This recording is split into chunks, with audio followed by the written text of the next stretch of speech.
Terampil itu hanya ada di Asia Timur.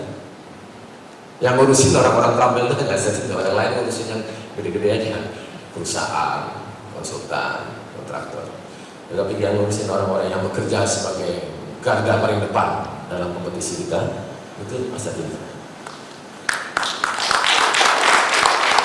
Ibaratnya kayak Asosiasi Buruh Indonesia yang ngurusin pekerjaan, bukan asosiasi, bukan perusahaan. Tapi ini justru yang memegang. Justru kita yang menang di sini sebenarnya. Kadang-kadang kita, kalau kita sudah 700.000 bekerja di Malaysia, kan berarti Malaysia itu bukan lawan kita lagi. Tempat kita menjajah sebenarnya, tapi kita kan nggak merasa sebagai penjajah, karena kita menjajah mereka di sektor tenaga terampil di Malaysia. Tidak ada saingannya. Saya kita lawan Bangladesh, saya tahu Bangladesh cukup kuat karena mereka lebih mau miskin lah, lebih mau menderita. Tetapi dalam komunikasi, dalam budaya, dalam lebih canggih orang Indonesia, lebih rapi orang Indonesia juga bekerjanya. Jadi kita menangkan lah kompetisi itu. Kalau saya lihat pertarungan di Saudi Arabia, saya lihat di Masjidil Haram kira-kira sebulan yang lalu. Itu juga orang Indonesia juga merupakan semacam ada keunggulan khusus yang tidak dimiliki oleh orang lain. Lawan kita paling-paling orang Mesir sama orang Turki, yang lain bukan lawan kita. Dan kita lebih nggak banyak komplainnya dibandingkan orang Turki yang ini nggak mau, itu nggak mau, orang Mesir juga ini nggak mau, hari ini siapa aja mau. Sehingga orang-orang Saudi Arabia, dalam ini kontraktor yang paling terkenal di sana, Bin Laden. Jangan bayangkan Bin Laden teroris ya. Bin Laden itu kontraktor terhebat di Saudi Arabia. Itu yang membantu kita melindungi konstruksi kita, perusahaan-perusahaan kita bekerja di Saudi Arabia. Saya akan mengusulkan Bin Laden dikasih penghargaan oleh pemerintah Indonesia dalam sektor konstruksi. Tentu salah tangkap.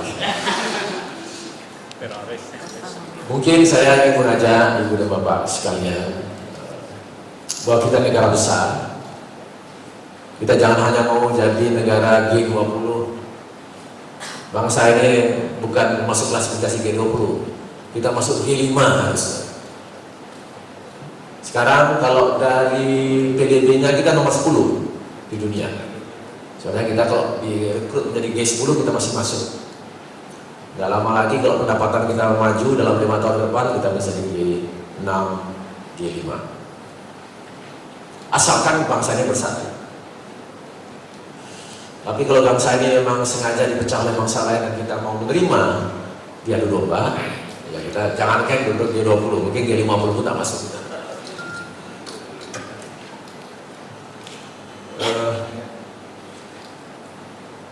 Saya mengajak Ibu dan Bapak sekalian dalam rangka masyarakat ekonomi ASEAN ini, semuanya kita mulai disertifikasi secara regional ASEAN.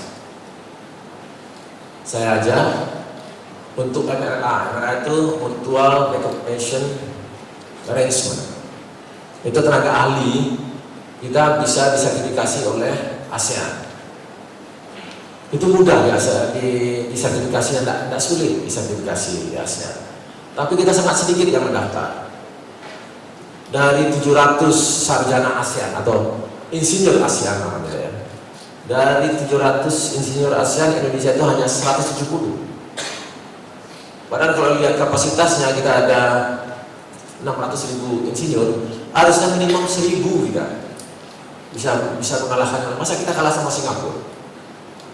Singapura pernah bikin apa dia? Lapangan terbang cuma 1. Kita ada puluhan sampai ratusan lapangan terbang. Jalan dia paling berapa? Paling banyak hanya paling hebat 1.000 kilo. Kita ada 400.000 kilometer jalan. Masa insinyurnya Singapura lebih hebat dari kita? Nggak masuk akal itu. Lihat gedung-gedungnya Jakarta jauh lebih banyak daripada gedung-gedungnya di Singapura. Flyovernya lebih banyak. Tidak mungkin lah orang Singapura lebih pintar urusan konstruksi dibandingkan Indonesia. Kita jangan mau kalah. Tolong bapak-bapak mendaftar. Dewannya ada itu. Tidak terlalu sulit katanya mengisinya. Tolong diisi sebagai insinyur ASEAN. Kemudian sertifikasi yang sifatnya akan kita buat mendekati standar ASEAN, sertifikasi tenaga terampil dan tenaga ahli. Saya nggak tahu dari Astapindo ini sudah berapa yang tersertifikasi, nanti mohon LPJK bisa koordinasi. Tapi tolong kita dengan LPJK Astapindo berembuk sebentar, merubah dari standar yang sekarang ASMED menjadi konversi. Jangan dimintain bayaran apa-apa. Ini merubah dari standar berbasis akademik menjadi standar berbasis produk. Saya jangan disertifikasi sebagai arsitek, saya disertifikasi sebagai ahli bangunan. Saya jangan disertifikasi berdasarkan pendidikan saya, tetapi saya disertifikasi berdasarkan profesi saya. Undang-undang insinyur mengatakan semua orang boleh jadi insinyur. Tidak ada larangan buat sarjana sastra untuk menjadi insinyur. Undang-undang asal dia kompeten, berpengalaman, bekerja, lulus tesnya, jadi insinyur. Why not? Kita yang membuat batas-batas ini bahwa anak IPS nggak boleh jadi insinyur, bukan, tidak ada itu. Semua orang undang-undang insinyur sekarang boleh jadi insinyur. Tetapi orang sarjana tanah teknik belum tentu boleh jadi insinyur kalau dia tidak lulus. Saya insinyur sipil, lulusan tahun 80 ITB. Kalau saya nggak lulus bikin jembatan, saya nggak boleh jadi insinyur jembatan. Karena saya nggak pernah bekerja ngurus jembatan. Saya ngurus pemerintahan, birokrasi, administrasi, manajemen begitu. Saya nggak pernah mensertifikasi diri saya, pernah membuat desain jembatan. Jadi saya tidak berhak mendapatkan titel insinyur jembatan. Walaupun pendidikan saja sarjana teknik jembatan. Jadi kompetensi sekarang diperkuat. Semua orang boleh jadi apa, asal lulus kompetensi. Jadi kalau Astapindo ini mensertifikasi orang, itu sangat penting. Karena itu menjadi acuan orang itu mampu atau tidak. Walaupun pendidikan saya teknik. Kalau saya tidak pernah mendesain jembatan dan tidak benar desain jembatan, saya tidak berhak mendapatkan membawa gelar insinyur teknik. Insinyur, secara teknik boleh, insinyur sama dokter. Harus ada kursus profesi dulu. Jadi dokter itu kan lulus sarjana dokter, dia tuh bekerja dulu di rumah sakit 2 tahun. Setelah bekerja di rumah sakit 2 tahun, dokter ASMED ya. Kemudian dia punya gelar dokter. Boleh nyuntik orang, boleh mengobati orang. Sarjana teknik juga begitu, harus pernah bekerja dulu di tempat-tempat tertentu dan nanti dievaluasi oleh penilainya. Baru boleh dia jadi insinyur, boleh dia praktek. Tidak boleh dadakan dari lulusan perguruan tinggi langsung praktek. Bekerja boleh. Saya sarjana teknik boleh bekerja di bidang insinyur, tapi saya nggak boleh tanda tangan. Nggak boleh saya mengapprove desain, nggak boleh saya mengapprove pekerjaan yang sifatnya legal hukum. Saya boleh menandatangani kalau saya sudah kompeten di bidang insinyur teknik. Insinyur apa saja, ada berapa jenis yang ada. Ini hal-hal yang baru dari undang-undang insinyur yang harus kita ketahui. Ini baru tahun 2014 ini disahkan oleh DPR. Tujuannya untuk mencegah orang menjadi malpraktek. Bukan dokter aja, insinyur malpraktek juga banyak. Yang kedua, di situ untuk melindungi insinyur supaya jangan dikriminalisasi sama penegak hukum. Kasihan insinyur Indonesia kerja sini dikriminalisasi, diusut ini, diusut itu. Kalau dia punya dia sudah kompetensi sudah ada, kita harus menghargai profesinya dan dilindungi. Yang ketiga, untuk memberikan nilai salary yang pas untuk insinyur. Jadi negara harus melindungi supaya pendapatan atau reward dan punishment buat insinyur itu fair.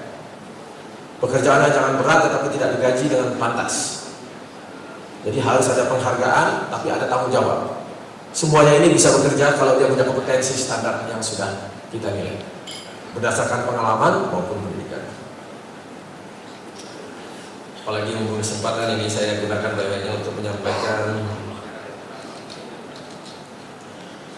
tenaga profesi yang sudah disertifikasi kita dengan sistem yang mendekati atau hampir sama dengan regional sistem ASEAN.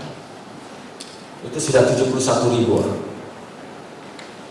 Jadi sudah 67%. Mudah-mudahan anggota Asatindo itu sebagian besar sudah disertifikasi menurut cara model yang baru.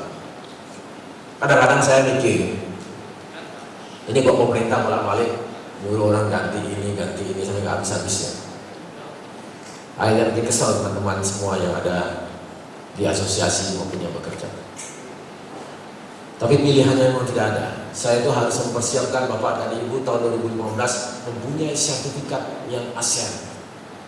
Kalau saya tidak mempersiapkan Bapak Ibu sesuai dengan standar ASEAN, saya tanggung jawab. Bapak nggak bisa kerja di negara sendiri karena Bapak tidak punya standar sesuai dengan ASEAN. Khawatir nanti pekerjaan-pekerjaan ASEAN yang ada di sini dikerjakan oleh orang-orang lain karena dia punya standar ASEAN. Sehingga ada pilihan, saya harus memaksa sedikit kepada ibu bapak yang bersertifikat dengan standar yang lama segera dikonversi menjadi standar yang benar supaya bisa bekerja. Memang sekarang belum ada yang komplain karena belum waktunya kita lihat 2015. Tapi saya mengatakan ini waktunya sudah pendek, harus segera diamankan teman-teman ini. Mengenai tenaga terampil, sekarang DP Konstruksi membeli banyak mobil-mobil training unit yang bisa mengejar tenaga terampil kita ke pelosok-pelosok Indonesia supaya dilatih kemudian disertifikasi. Orang-orang tenaga terampil ini orang yang tidak mampu, orang yang tidak punya daya untuk pergi ke kota atau pergi tempat pelatihan sekian seminggu, ninggalin pekerjaan, meninggalkan keluarga untuk memperoleh sertifikat, apalagi bayar. Saya dengar tadi bayarnya berapa? 300.000. Berat sekali buat orang tenaga terampil, tukang, mandor, operator dan sebagainya. Lalu pemerintah gimana caranya? Ya sudah, kita bikin mobil-mobil, di situ alat perangkatnya, pelatihannya lengkap, para pelatihnya ada, armadanya cukup, ada 3-4 mobil satu tim itu. Kita menuju ke provinsi sekarang sudah ada 14 mobil itu yang kita beli dengan perlengkapan peralatannya lengkap. Saya minta Asatindo daerah menggunakan itu. Kalau Bapak ingin menggunakan, kirim surat ke saya, nanti saya minta dipakai oleh Asatindo untuk mengerjakan apa. Ini melatih orang ini, pemerintah tidak mampu, sudah pasti tidak mampu. Kalau mampu, sok-sok mampu pemerintah harusnya. Yang mampu itu orang-orang kita semua yang bekerja di sektor konstruksi. Jadi kalau saya punya fasilitas, tolong dipakai.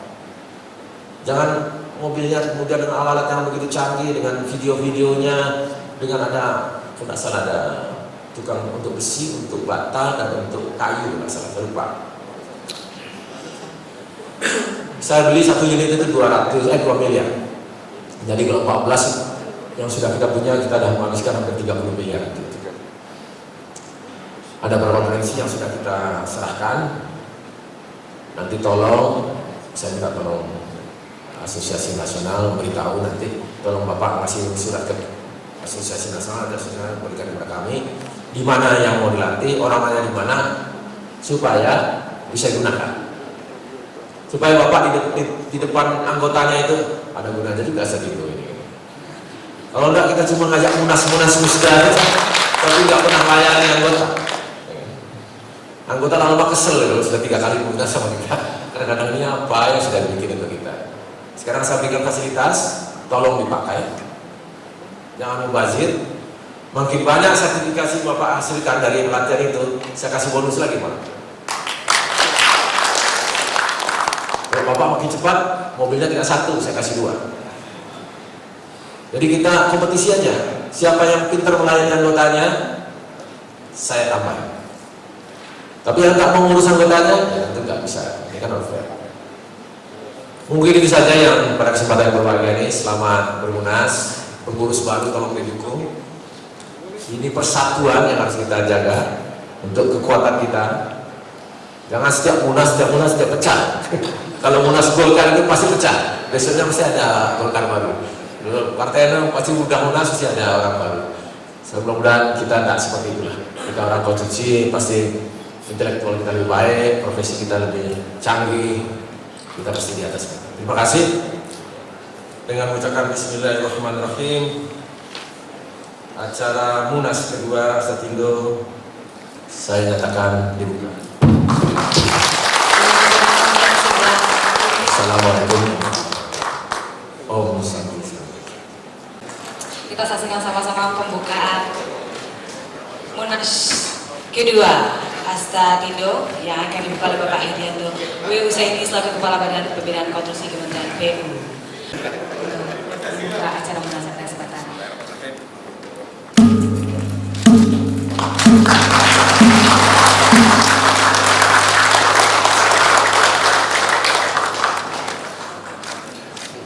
Bapak boleh tempat untuk foto bersama dulu, Pak. Oke. 1, 2, sekali lagi. 1, 2.